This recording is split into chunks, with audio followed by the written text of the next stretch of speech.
just giving up yourself and focusing on not all these things. Because if you're opening your hand, it's easier to give and get too. Instant hunger and this unsatisfactional thing. And then you kind of get depressed and anxious and stressed and confused and worried. And then everything goes south. And it's like your highs and lows, but God's not there in either. It's just yourself. And we're not meant to go through this world by ourselves.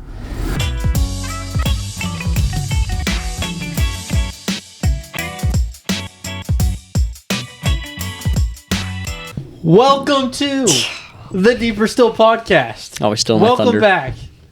Welcome. Trenton, welcome back. Thank you. What's your name? My name is Jacob Stearns. This is my co-host, Trenton. main host, Trenton. Just Trenton. Trenton. Trenton King. Here you We're go. back. We are back. It's been a minute. It has. You've been on a couple vacations since I've last... No, just one. Just one. Yeah. Oh, yeah. Yeah, that was before we left, wasn't it? Or the last episode. I did. We didn't talk about that, did we? No. No. What did you do on vacation? Vacation So waiting interview. for the question. Number 2. I was waiting for the question. I was like fishing for it. Go ahead. What did you do? Oh, yeah, that's fine. That's my answer. Went to the Wisconsin Dells. The Dells. The Dells, good old Dells, which doesn't make sense. Okay, I'm already going off on this. Yeah. Okay, you're in Wisconsin, right? It's cold because you're north. It's colder than just about anywhere else in the United States.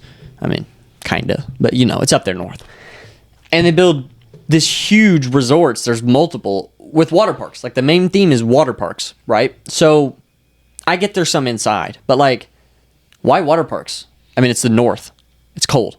I don't know the history behind it. There may be history. Like, the only thing I can think of is they found a bunch of wells there or something. I don't know. For a lot of water.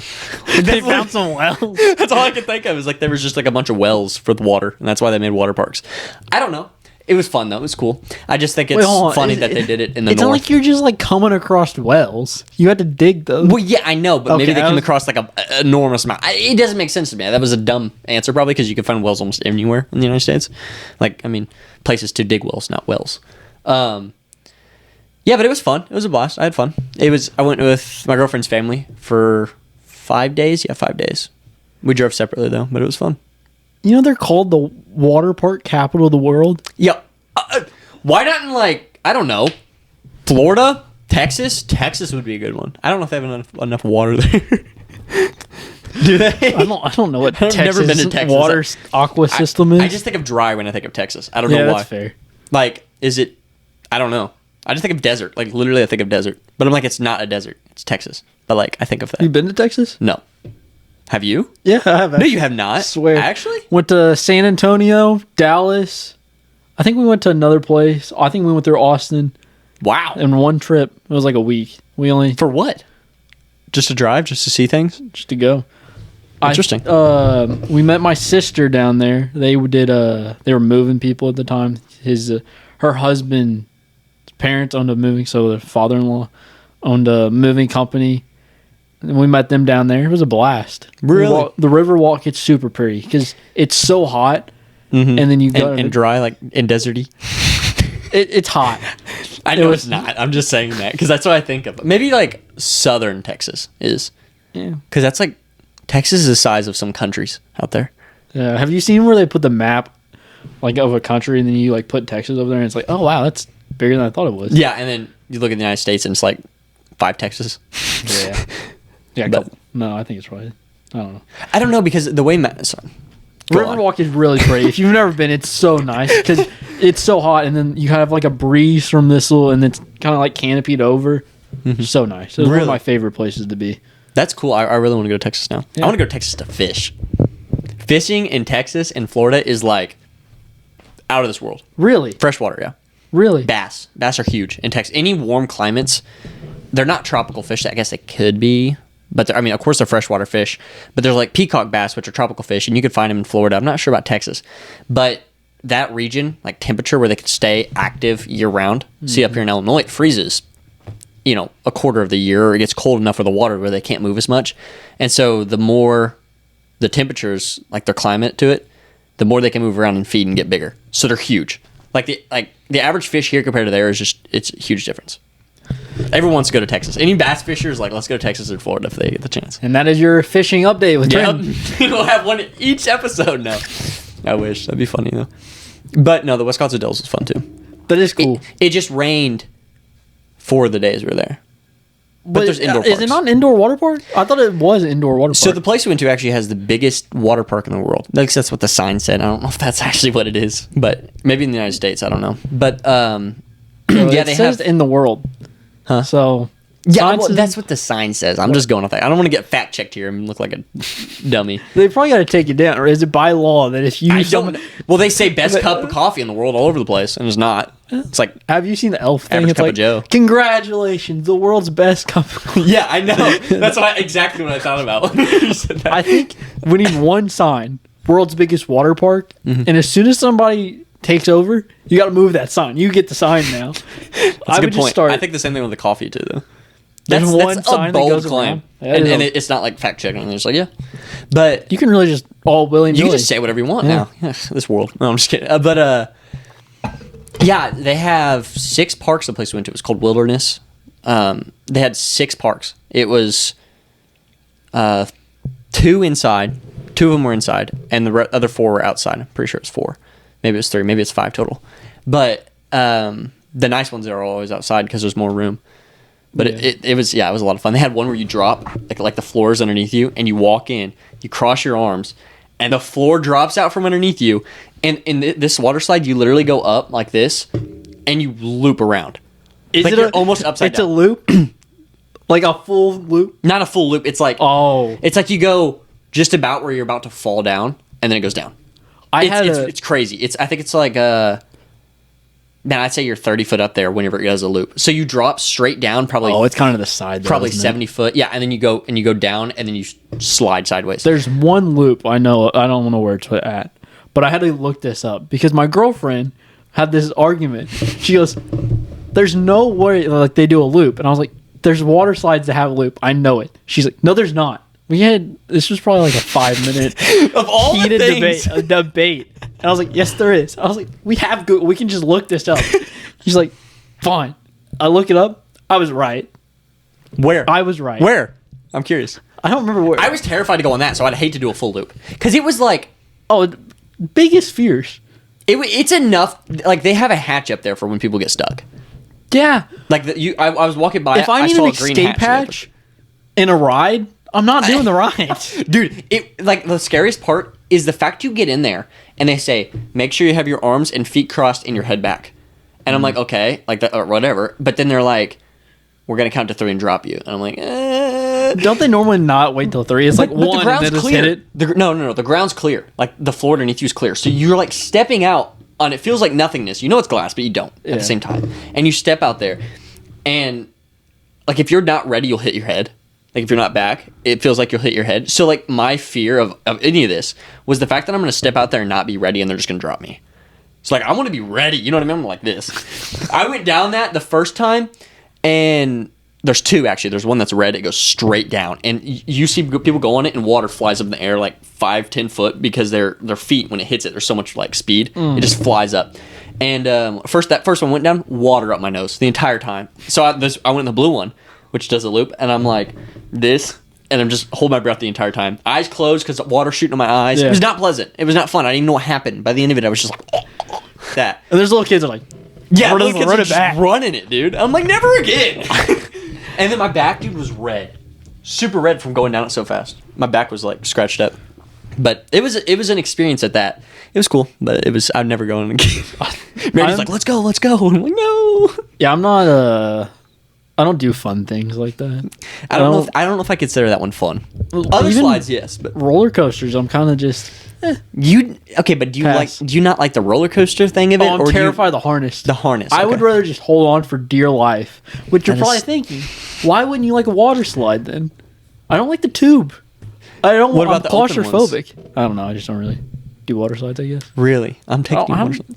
Oh, last time I've been to a water park. There were some fun ones. Really, we went on this one. It's called the Hurricane, and you enter a tube. Okay, so you enter a tube. It's a water slide, but you sit on this big circular tube, and you do like 5 people or so, and you sit on there, and then you go pitch black, goes pitch black for a second, and then all of a sudden it kind of like opens up to light. As soon as it does, drop.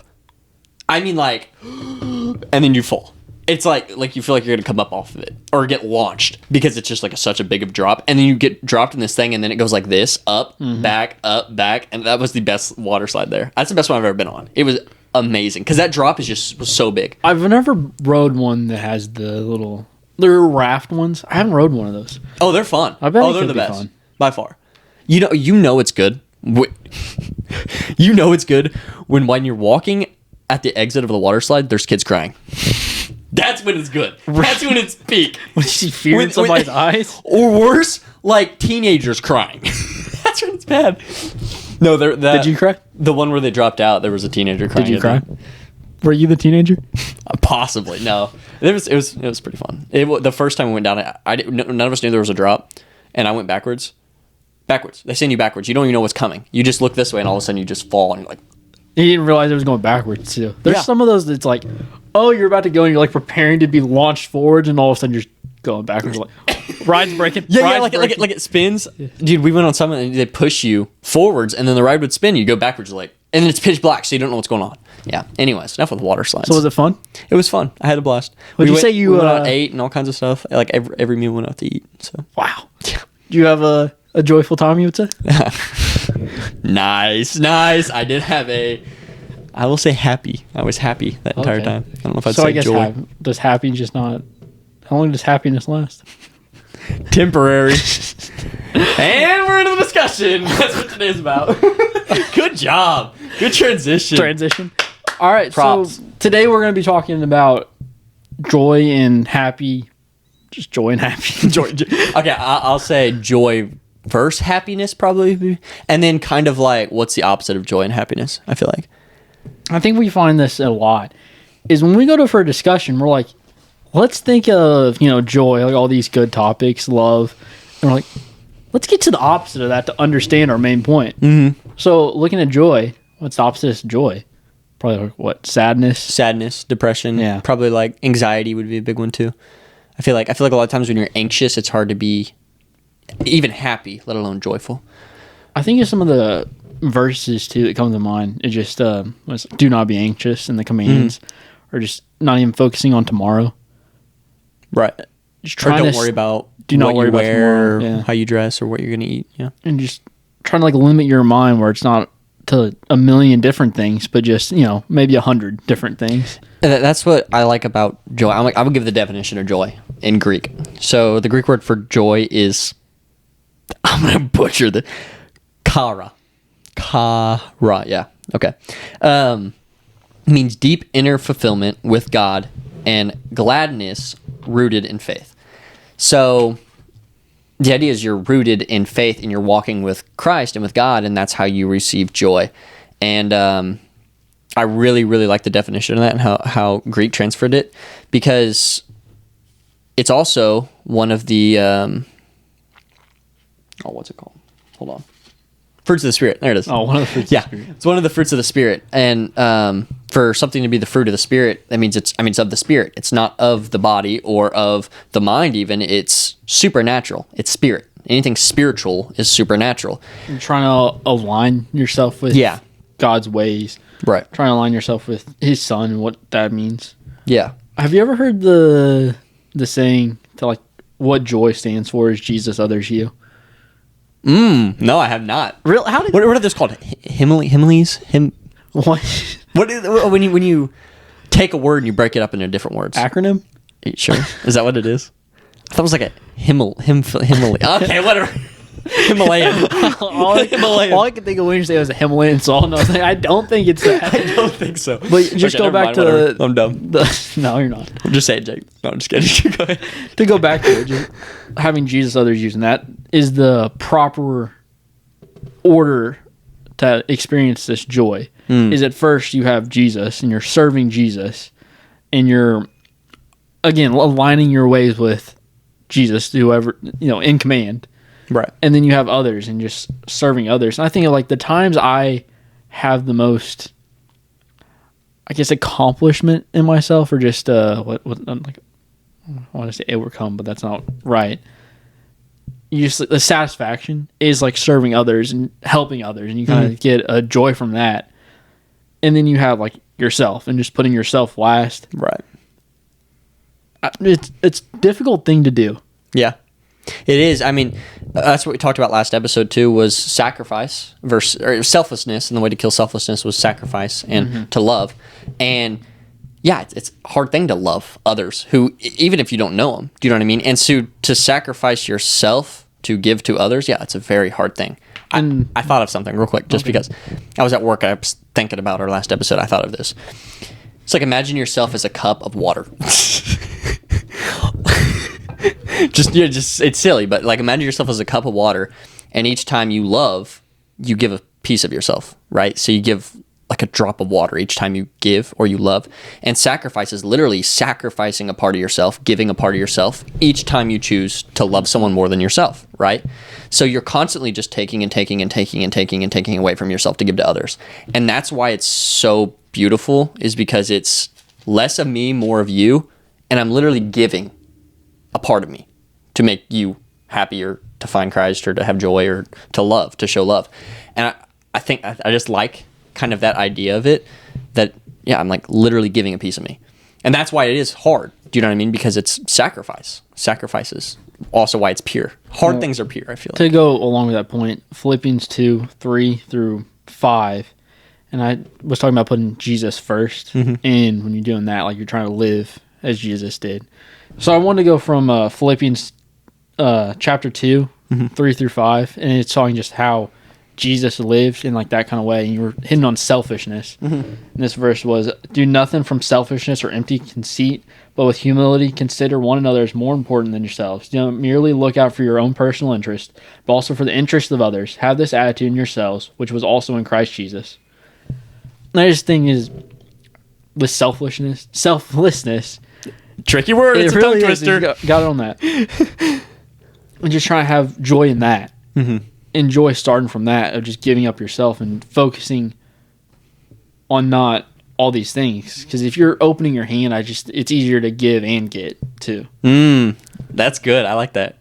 Where'd you hear that at? I feel like I heard those like at school. And we went to the same school, so I'm like, how did you not hear some of these things? I feel like a lot of the things we say, we think, like, okay, a lot of times, like, I think I make stuff up, but I just hear it from school or something, or like social media, and I'll be like, I made that up. I did not make that up. I just said it. That's why I'm like, if I ever say anything, I'm like, I think I made that up. I don't know, but I think I did. I think a lot of my grandpa too just listen to some of the old things that he would have and be like, what does it even mean? Right. I don't know. Don't know. Just tracking that down could be a fun. Yeah. But similar words that we see in the Bible to joy and happiness are rejoice, gladness, delight, blessed, peace, thankfulness, hope. What is that last word? Handwriting. Yeah, my handwriting is awful.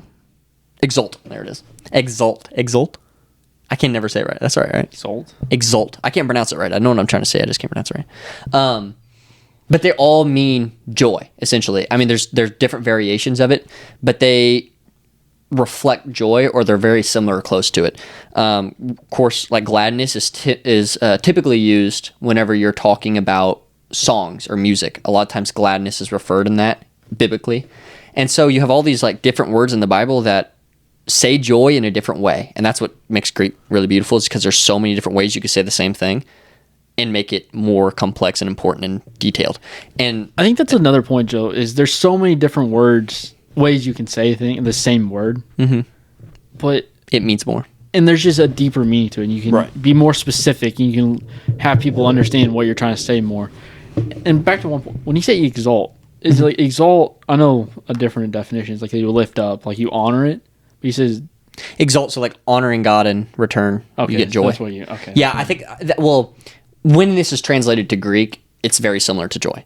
So like a lot of times when you see these words, it's meaning joy. In context of what it's saying. Yes, okay. Yeah. And I think a lot of times, like, the Bible talks a lot about joy, the word joy. But then you also have these words that also reflect joy. And how much do you hear these words in the Bible shows how important having joy really is. And it's like, it's an outcome of growing your relationship with Christ, but it's something that's necessary and needed. So if you don't grow a relationship with Christ, if you don't align your will with his, which is a big part of it, then it's hard to have this joy. I think it's a foundational thing too. I really do. I think to build off of things but not have the right mindset and the right soul, not mindset even, like your soul being in the right place is huge about anything you go about in life. You know what I mean?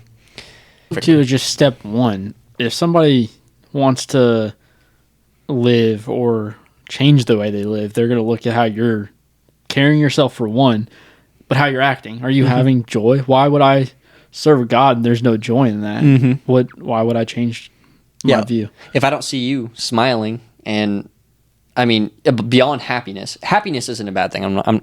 Happiness is good. Happiness is in the Bible. The Bible says happiness is good when it's of God. But when to see you happy, if someone's walking down the road and doesn't see you happy and smiling and know that you have something that they don't have, then why would I want to serve whatever God you're serving? Do you know what I mean? And there's I get what you're also saying. I like that. times too, as we're sitting here like, oh, happy, but the Bible talks about ways to Phil Robinson. Huh? Phil Robinson here? No, I didn't think about that. But just steps to get there too. I think steps to you're not going to be happy all the time. Mm-hmm. You're not going to have this joy all the time. There's sometimes it's like, man, there's sadness. Mm-hmm. I was reading like the book of Job too. There's sadness in that. You know, how do you explain his kids dying, passing away, and what's the answer to that? Well, I think the fact that he had joy throughout it all. Mm-hmm. Do you know what I mean? Because happiness is temporary. When you look at especially the world and the Bible, it talks about how those who are wise and seek wisdom will be happy. And it uses the word happy, and to understand and try to discern whether how happy the Bible's talking about and the happy people talk about nowadays in day-to-day life, is it the same thing? And no, it's not. Happiness that we experience is, oh, I got a dessert and I feel good now. I'm happy. I'm smiling. Right? How long does that last? 10 minutes? Till if you're lucky. Dessert's gone. Yeah, till the dessert's gone. Right. Yeah. Till you stop tasting it. And it's like there's lasting and not lasting. And the happiness in the Bible is given as a reward to people whenever they do good. God grants it in a way. And that's also different from joy. Joy is whenever they walk with Christ, God grants joy. And that's like, it's not something even emotional sometimes. It's soul related and you feel it, but it's like your emotions are, it's completely different. And I think in the instance you're talking about where, I mean, yeah, God took his kids, his children, his wife, everything he had, but how is he able to persevere? How is he able to go through it? It's because he walked with Christ. Anytime he had a problem, continually looking to God. Yeah, and praying and asking, and God, why are you doing this? God, why are you doing this? And he was upset. He was depressed, I would assume. I mean, well, yeah, pretty well depressed is what the outcome of it looks like, and sad. And everyone was telling him, why don't you curse this God that you're serving? And it's like he had so much joy and joy that God's given him to keep going and to persevere, because just because God took the things of this earth that granted him happiness doesn't mean God took his joy, which are beyond things of this world, because it's supernatural. Do you know what I mean? And I think that's how he was able to persevere. Partially, I think there's faith was a huge one, but I mean that's like a foundational thing. You know what I mean? And I'm going to say it like this: it's like having a house and trying to build wood onto the house without a foundation, right? And if you put happiness as the wood and joy as the foundation, to get the foundation, you have to serve God. Be with God, have a relationship, grow deeper. God grants you joy. With that joy, you can build on happiness on top of it. Do you know what I mean? But if you don't have the joy, you're building in the mud and it's sinking. Do you know what I mean? It's like I can have all these things of this world. I can have a wife, a kids, and these things can make God happy. They can, you know what I mean? And he can reward me for that. But these are things of this earth. And then you have joy, which God grants you beyond that. Do you know what I mean? And I think that's just like incredibly important. It's an interesting way you look at it. He's like, are you done yet? No. It's an interesting way, the foundation, and using joy or happiness too as a foundation, and maybe switching your foundation too. You're chasing after these fleeting things, so you're making a foundation of happiness that stops.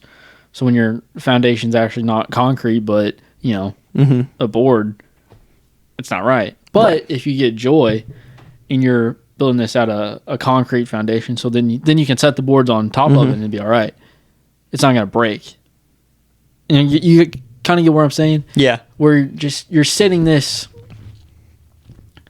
You can't put concrete on wood, but you can put wood on concrete and it'd be better and more sturdy. All right.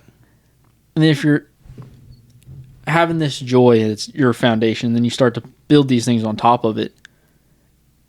It just flows together. You're looking at God, you're walking with Jesus, and you're starting a foundation. So when you have these like little happy moments and it flees away or goes away. That's right with him. You're good. Yeah.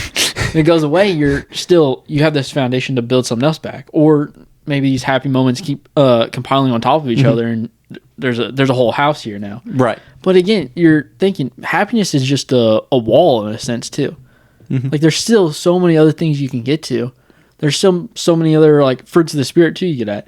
If love, joy, peace, patience, kindness, goodness, faithfulness, gentleness, and self-control is I was going to read that, but he got it. And you start to have joy as your foundation, but also what if joy is one of the walls too? Like your foundation is God. Your foundation is God and Jesus, walking with Jesus and looking at, seeing God through Jesus' eyes too at that point. So you have that as your foundation, and then your walls and your roof and all that comes just from extra. This world that you joy get. that you have, and it's just added. Yeah. And then joy and happiness, it kind of starts to run together too, is even if happiness flees and you still have joy, this everlasting joy through Jesus. I think that's my point. That's what matters. Yeah, that's what matters. Yeah. Everything else can become a distraction, like the happiness, the things of this world. And I think that is the underlining factor of what is the difference between happiness and joy. You know what I mean? The importance, obviously, I think we've made clear. Joy is more important than happiness. Happiness is still important, I think. To go on life and never experience happiness, I couldn't even imagine. And it is important to have. But to have joy, you can go without happiness. And happiness is just an add-on. So when you go through hard times, depression, anxiety, like we talked about in the beginning, the opposite of joy, and you go through these things, going through them without Christ and without God is to not have joy. That's not faith. To go through them without Christ is to be depressed, to be anxious, to be anxiety, to have anxiety. But when you go through them with Christ, those things are conquered. And that's through that, God recognizes your suffering and can grant joy to you. And it's through those things that you become better through them. Have you ever seen where just like what you're paying attention to is kind of what flows out? What you're looking for, you start to find those kinds of things. I was just looking in Philippians, where I first thought of just Paul and Timothy are in prison, yet Philippians is considered one of the happiest books. So I was like, well, why? Why? Right. And chapter 4, verse 8 through 9. Finally, brothers and sisters, whatever's true, whatever's honorable, whatever's right, whatever's pure, whatever's lovely, whatever's commendable, if there's any excellence and anything worthy of praise, think about these things. As for the things you have learned and received and heard, you have seen in me. Practice these things, and the God of peace will be with you. You see this. I think happiness does flee, right? Already touched on that. But just start focusing on the good things of life instead of living in this misery too, or instead of looking to the bad. You start to see a peace kind of goes through that. So it may not be the happiness you're looking at, but there's a joy or peace. I think joy comes from being in peace. And I was just looking at if they're all fruit of the spirits, they kind of all coexist. Do you know what I mean? So it's they all kind of jump and bounce off each other. You know what I mean? Like if you experience one, you get a little bit of something else of the fruit of the spirit too. Yeah, I think that's cool. But obviously he's in a valley in his life. Do you know what I mean? And Jake, what comes after a valley? Some peaks. You start to get on a mountain and start climbing up. It is. Yeah. See. So as long as you follow Christ, there's always that mountain afterwards where God will grant you these things because you suffered for him. But as long as you're suffering for him, he grants you things. Do you know what I mean? I think one of A my martyr, isn't that someone who dies for Christ? Yeah. That's an example. Someone who dies for Christ in that moment is considered a martyr, and they're like exalted, really. And it's like to understand that you're going through this thing, death, which everyone will go through, but you're not just going through it by yourself. You're going through it with Christ, and you're reflecting that, and that God grants, God gives for that. And I mean, I like definitely Philippians where you brought that to. I think that's a really good passage in that. I think a lot of the times, though, if we're looking at the difference between happiness the world offers, right? Again, food could be a big thing. You know what I mean? On happiness, it's very, very temporary. Now, there's things that grant happiness longer. You know what I mean? Relationship without Christ. Yes, happiness can be granted every time you see him, but it comes and goes, it comes and goes, it comes and goes, and comes and goes. Having a relationship with your spouse with God involved would last longer. I would say that grants you joy because you're doing it with Christ. And that would be joy. And yes, there's just so many different things between world and wisdom, world and the Bible. And it's like to discern what is happiness and what is joy is kind of a tricky thing if you're not really paying attention all the time, because you may think you're doing something for God, but in turn you're maybe just doing it for yourself. I think sadly too is a lot of times you don't even realize, like, you can be so convicted that you're doing something for God, and you don't realize it until you kind of fall down. Like, oh, okay, maybe I wasn't doing so good with God there. You realize that I was going to the wrong door. Or maybe the wrong door was unlocked for me, and you kind of go down that. But just trying to still have this joy all through it. Yeah, that's true. Well, and that's looking to God and being with God. We're looking at joy and happiness, and we said joy and happiness a lot, it feels like. Let's look to the opposite. As you see depression, right? What's a look at that to get to joy? Well, I mean, of course, you go through things, you overcome them, which we've talked about. But making God proud through it is what God grants joy to. And so making him proud is different than making yourself proud. So I think chasing happiness, a lot of times you have an obstacle or a situation, and through it, you choose and you go through it without Christ. That's being proud of yourself. I'm proud that I went through this and I did these things and I got this done and I got this job and I got married and it's all these things, but it's self-pride versus I'm making God proud. Of God. Yeah. Instead of I'm making God proud. And then what comes before the fall? Pride comes. Self-pride comes before the fall. And it's wanting to make God proud or wanting to make myself proud. I think that's a really good way to discern what pride or what joy and happiness, the difference is. But I mean, truly, you can talk about how important joy is, how much it's mentioned in the Bible. I mean, a couple of references, Psalm 16:11, Romans 15:13, Nehemiah, which I like a lot. The joy of the Lord is your strength. I mean, there's just Nehemiah 8:10. I mean, there's just a lot. There's a lot of references in the Bible talking about joy and how important it really is. I want to ask you a question. Okay, so anywhere in your life, have you ever feel like there was a time frame or a long time frame where you feel like you just chose pure happiness over joy? Maybe because you didn't know what it was, or maybe because you were spiritually struggling, or whatever it may be. Choosing happiness over joy. I think, honestly, a lot of times when I really loved playing basketball when I still kind of do, but not as much. Like, nearly not as much. There's a lot of times, though, I would go, instead of read my Bible even, read your Bible, but instead of hanging out with the people you could to talk about God and have those conversations, I'd just play basketball and not even think about it. Or even when the times, I think a lot of times sports really get a conversation going about God, but even in the sport, I just wouldn't care. And that was the times I was the furthest away from God, is just playing basketball, because all I cared about was the ball coming up and down. And not the right things, which even like the right thing, it just, my attitude was different playing, just being competitive. So I think a lot, just choosing happiness of not caring about anything else in the world but that. Right. And I did cut a lot of, I want to say like cut corners in talking to God just because of that. It'd be like, well, I don't really need to. I feel like, I mean, I want you to keep going, but I want to kind of say that nothing good comes easy. No. And now that may not be fact, it can, I'm sure, but nothing good really comes easy. So when you're faced with the time to talk to God and to learn about God and to seek after more and to learn, that's Don't hard. just go play basketball. Right. I mean, yeah, pretty much. I mean, that's hard. So instead, it seems like you kind of vented, left it. You're like, that's too much. And then you went and played basketball because it's easy to be in the physical and focus on the physical because spiritual is something we don't know. I was just going to add on to that. No, one part I don't want to just say, though, is like, yeah, sometimes there's a joy that comes with playing basketball or just that. And the joy is not, the ball going in the hoop. It's really just hanging out with people and having that experience.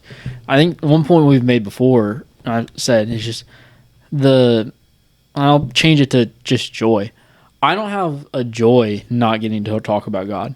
I don't have a joy talking about basketball. Yeah. Yeah. There's no, this is fun. It's like, I mean, yeah, it's ball, but that's about it. Yeah. Because I think you and me both are kind of in the same point. I mean, it definitely is harder for me to be like, oh man, this is a blast, whatever. Like. What about fishing? But do you have that same?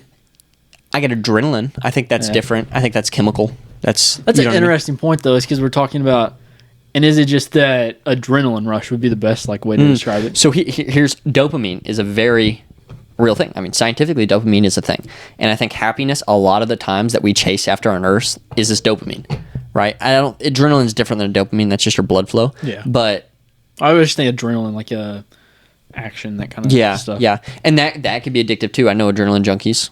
I know of adrenaline junkies. I don't really know. Marity, my girlfriend, probably. Yeah, she's probably an adrenaline junkie. But I think dopamine junkies is a thing too, honestly. I mean, chasing after this feeling of happiness, alcohol, drugs, sexual immorality, there's parties, there's just an infinite amount of things. And to get caught up in that is its own way of killing yourself, I feel like. Which is really, you see it really a lot bold, with money. That too. Just money, and when you look at two people and it's like, where are you putting your time at?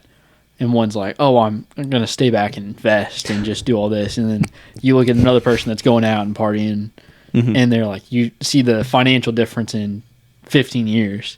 And the person that's just starting out with partying is like, they're just starting out because they were partying the whole time. And the person that's invested their money, they have this wealth. But I mean, think about that is just, what if you stayed and invested that time with God, or stayed and invested that? You keep going back to this currency that you're doing. Your time is your biggest currency. What weighs more, joy or happiness? Yeah. And let's get into that a little bit, actually. Okay. So, okay, what would you think being?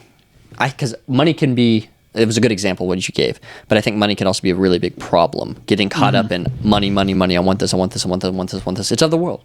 Yeah. It doesn't matter. Nothing in this world that's physical matters. I mean, you want to make God proud of everything you do, but for your eternal life, it's junk. You can't take it with you. It stays here. So let's talk about, how do you kill the hunger for money? What do you think? How do you you give money away? Yeah, that'd be a good one. What's one way the Bible says? Tithe? Yeah. I was just really trying to get you to say it for me. Else what you wanted to do. I was like, no, but I think tithing's incredibly important. My pastor had a sermon. He was there for this one. Were you? I think maybe I did. I think you were. It was one of the biggest turning points in my life because, especially younger and even up till recently, I've had this very big strive for money. That was my drug almost. And it was just a constant, I want more. And it's to other people, even other people realize it was a little obsessive that I've been around. And at that point, I'm like, what's the harm? It's just money. Everybody needs it. I might as well do my best to get it. And it's okay, yeah, but what am I spending my time on? Right? If I'm talking about money, I'm talking about investing. I'm talking about risk versus reward, time invest into something. And if my risk is spending time gaining money when I can spend time gaining relationship with Christ, what's my reward? Okay, my risk is spending time. My reward is gaining money for the money side, right? My risk is spending time with God. My reward is eternity in heaven. So how am I going to weigh these two things? And tithing helped a ton, because to give is the opposite of selflessness. We've talked about that. To be selfish is the opposite of selflessness, right? And then to give kills selfishness. So giving up stuff that bothers you, that keeps you from God, is how you love God. Loving God is giving up stuff that keeps you from him. And so tithing is huge. 10%. Every time you get money, every time you get that paycheck at the end of it, take that 10%, throw it out of your mind, get rid of it, take it out in cash, set it underneath somewhere where you can't see it, keep it out of your mind, forget it's there. When you go to church, bring it, give it to the church. It's a win-win. It helps your spirit. You get rid of something that keeps you from God, right? And keeps you from wanting more of something that doesn't matter. And then it also gives money to the church, which is something that glorifies God. And it's like, it's a win-win scenario. Do it. It helps. And it's completely changed my life. Tithing, simple thing. Giving money. The tithe comes from a part when Abraham actually gave to he gave to the king of Melchizedek, and it was 10%. He gave 10% of all he had. Mm-hmm. Well, and that was then. Actually, now there's not like a number for it. Oh, really? There isn't? No, well, tithe is 10, but now it's kind of changed. You're not just 10% was like the old 10, but now it doesn't matter. Right. You give like whatever. But Yeah. it is a. Well, then I wouldn't say it's a sin not to give 10%. No, I wasn't. I'm just saying I like wasn't saying that. Right. No. Okay. I was. just making sure. It was just kind of like another point. It's like, well, actually, you just go over it. There's not a number on it. When you look to, I thought this story. It was Mark 12:42, 40 through 44, and it was the poor woman where she gave like all she had, and you see like the rich people just like throwing in money and like making a show out of it. Mhm. And the point you're really just dragging at, or getting to, is she gave all she had. And like sometimes it's not about how much money you put in there. I don't think God really cares about the finance of it. It's just, well, are you giving like what you had? Sometimes it's just like all you have is just your time. And putting your time in there where, and maybe that's not just at church. Sometimes your tithe is Other people, right? going other places and just sharing God or just talking about God. Well, that's probably my fault, because I probably introduced my opinion as fact more so. You know what I mean? Like I was saying, yes, I give 10%. You should do that, and then more. Also, I don't know. Oh, it just I depends. wasn't like no, I know. I see disagreeing. I see how it was kind of blunt, but yeah. But I don't know. Like again, I think it's a good rule to follow, the 10% or something. Give something, but set your standards. And I think if you want to shoot for something, 10 is probably a reasonable. You know what I mean? Yeah, for some people, it may be too the much. approved but number. It's a approved number. We'll take it. But again, okay. So we talked about last episode, love. Huge thing, complicated thing. Actually, it doesn't sound like it is, but it is. And then we talked about kind of how to love is to be selfless, right? To not be selfish, to not be selfish, but to be selfless. And that's to love. And so to love God, to gain joy. Okay. Breakthrough. Sorry. All right, he's got a thought here. Yeah, I got a thought. All right, so I think I like how God kind of put these in order for us, because I mean, like, we didn't really know what we were going to talk about until like the day or two before we did the podcast. So we're like, we want kind of important things in the beginning, but we didn't know how these correlated or like responded to one another, these topics. So I think love is huge, because first episode we talked about discernment, right? Kind of good, bad, and in between. Discernment, how to discern. Yeah. And now we're discerning what's the difference between happiness and joy. And now also, how do I gain happiness and joy, which is to love God, right? And so discerning happiness and joy, loving God, and then how to discern also what's the difference between happiness and joy. If I give something, I'm choosing to love God because it's selflessness, and that's gaining joy.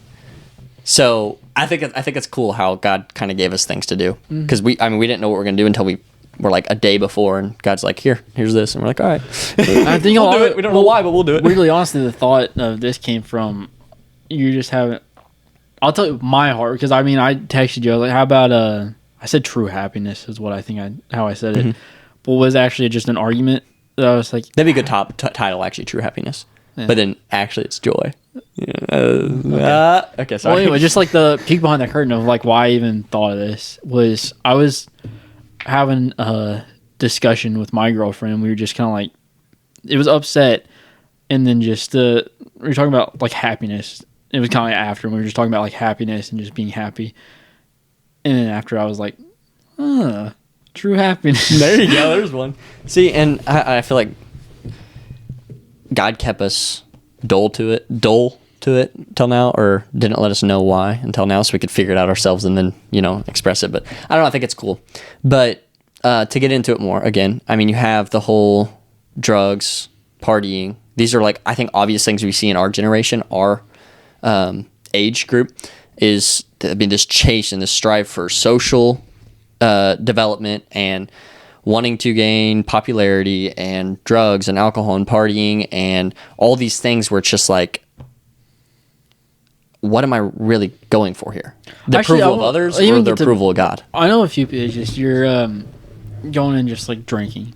Mm-hmm. It's like, what does it matter? I know this is more of a sensitive topic, but it's like, what does it matter? It's just one drink or this, that, and the other. And like, it is just one drink. Like, leave it genuinely is. It's not like it's a problem or anything like that. Mm-hmm.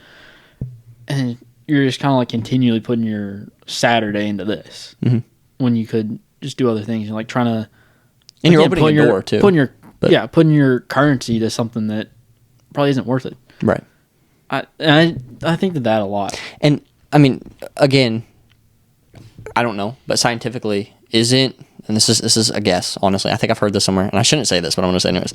Doesn't alcohol trigger the dopamine in your mind and make it go like haywire and just like boost it? And that's what that feeling is the dopamine? It just doesn't know. Huh?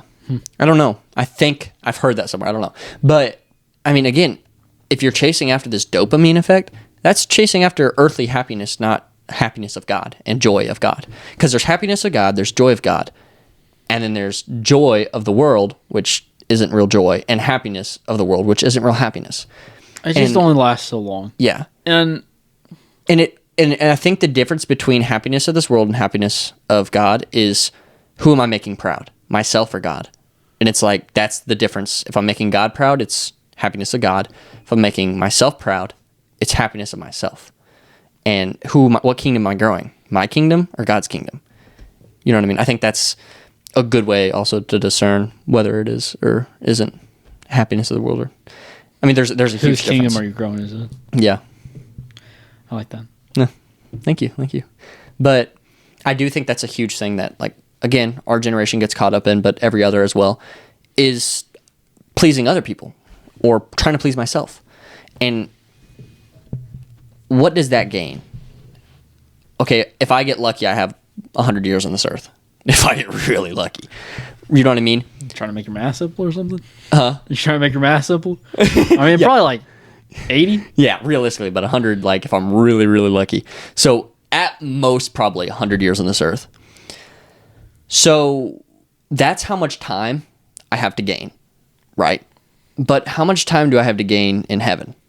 Eternity. You can't compare 100 to eternity. No way you can. It's like, you actually physically can't compare 100 to eternity because there's no numbers there. It's eternity. And so, I'm trying to, like, if you're doing an investment, again, if we're going back to money, if you're investing in something, am I going to invest something that I'm going to gain in 100 years, or if I'm going to gain something for eternity? Something in 100 years or something for eternity? And it's like, you could choose eternity every time if you were doing anything else. But if you're in spiritual and biblical and you are chasing after these earthly things, you're like, I'm just going to drink and party and do all these things. When it's like, okay, one, am I taking care of my body like it's supposed to be like a temple? No, probably not. But two, how am I going to find real happiness? And I think a lot of times whenever you get into this happiness or dopamine chase, you get into depression and anxiety and stress because it's like, I can't gain more. It's like, I'm chasing for this thing and I'm getting it, I'm getting, but then I'm like, I'm not getting as much as I used to. Not getting as much dopamine as I used to. It's like a drug. It really is. And it's just the more and more and more. yeah, after. and you look at druggies and people who do drugs. Really focused on this drug aspect. Yeah, I know I am. I don't know why, but it's just something, I don't know. So they talked about Breaking Bad? Yeah, it may be because you talked about Breaking Bad. But it's like, I mean, if you've ever watched anything or noticed, like first it starts with a smaller drug and then it grows to something bigger and something bigger because they want more and more and more. And what they used to have doesn't please them anymore. And so they want more and they want more and they want more. And then you end up in this terrible cycle. And I think this is with anything happiness wise. And I'm comparing happiness to drugs at this point. Yes. And you end up, you want more and more and more, and you can't please this instant hunger and this unsatisfactional thing. And then you kind of get depressed and anxious and stressed and confused and worried. And then everything goes south. And it's like your highs and lows, but God's not there in either. It's just yourself. And we're not meant to go through this world by ourselves. So to go through things with God is different, even if it's the same thing. If you're going through the same thing, if you're going through drugs with God, you got a lot better chance. You know what I mean? I don't know. I thought it was an interesting topic to touch, but I don't know. It's a difficult one. Drugs and dopamine. That could be the title. I don't know. We're just trying to find a title at this point. I don't know. Is that what you were going for? Yeah, maybe it is. Drugs and dopamine. I don't know. But, yeah. What do you think? It's difficult. Yeah, it is. What do you think about this feeling that you want? Mm-hmm. It's kind of how I think of it. What do I take away from that? What do I take away from searching for happiness? What do I take away from looking for joy without God? Mm-hmm. And all of it being meaningless? I think the beginning of Ephesians, which futile. Oh my gosh, how do you say it? What is it? It's a futility, but it's like it repeats it twice, and it's all as futile. Just like there's no like importance. It's fleeting. All of this world, all of it's like fleeting. And if you're just only finding joy in something that's temporary, only finding joy in this thing that's fleeting, it's kind of hard to find joy in that. I mean, you look to an example like us, or for us, if you only find joy in playing Monopoly, like you got joy for about an hour 30, maybe. You got a good. We've been on the Monopoly grind lately. I'm just gonna be honest. I wish I could show them that, but it's just a mess of Monopoly over there. Sorry. So you got a joy of an hour 30. Well, let's put this on like a bigger scale, like you said. Like 4 hours, Jake. I'm just gonna be honest with you. Yeah. The game was not supposed to take that long. Or you have, well, let's put it to a bigger scale. You think of Earth, like how you said. I think 100 at best. You have 100 years, and you're looking. It's like, okay, you only have joy for 100 years. I feel like there's something after that you would want to, and just having this grander idea of what a joy is, and of what joy or happiness even is, right? And that being in heaven. I think so. I don't know where it is, but I know it's a thing. I don't know where the verse is, which is a problem. But it talks about in the Bible, there's that the true believers in Christ are the ones who give up the flesh for the spirit. And that's literally what you're doing by choosing joy over happiness. But anyways, I don't know. Do you want to... I think we've pretty well summarized it, honestly. Are you good to wrap, or you got something else? You say to what? Flesh? To give up the flesh, to choose the spirit, to choose God. I read it. I don't know where it was. I read it here recently. I'm not going to sit here and flip for 5 minutes to find it, because I would. No, I was trying to think. There was one, like Philippians, and he was talking about living in flesh, but just like living on earth, mm-hmm.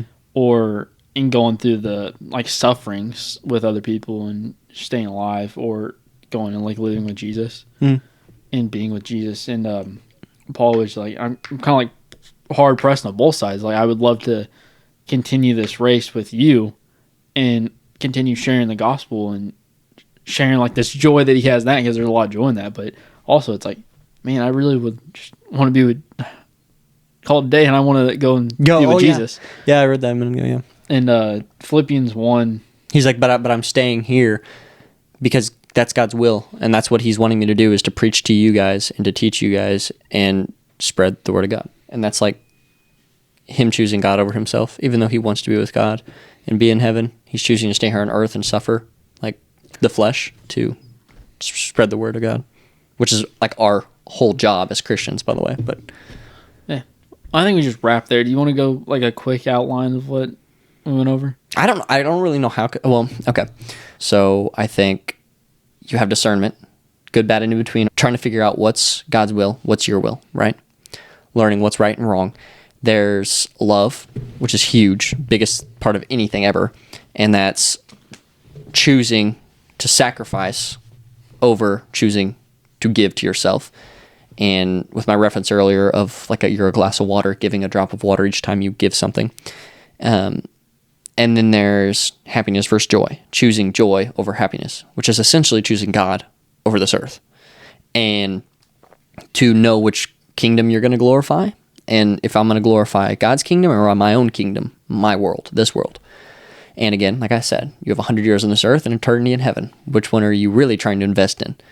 And I think that's just honestly a good way to summarize these whole past series of this.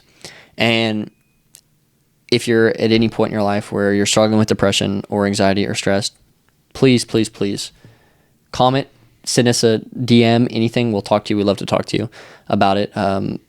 And look to God. First thing, look to Christ. Read the Bible, pray, go to somebody. Would be an amazing thing. Like I said, go to us, text us if you can. Go to a family or friend. Don't go through that alone. Yeah, no, that's not how it's supposed to be. But if you're not going to go through it alone, if you're going to go through it with somebody, go through it with God. But I that's a good way to wrap it up. You want to pray? Oh yeah. Is it my turn? Like cut. I hate the idea of just saying, "Is it my turn to pray?" It's like, why wouldn't you just want to pray? Well, no, I know, but like we switched off. I'll do it. We do switch off. Dear Father God, I pray that you've blessed anyone who's heard this, Father, that you've just led them to go into your word and to learn more about you. And if anything that we've said, they take to heart maybe and learn from it maybe. And I pray for anyone who's watching that they could just grow spiritually and through you. And I pray that everyone can just learn and grow and acknowledge from it. In your name we pray. Amen. That's a wrap.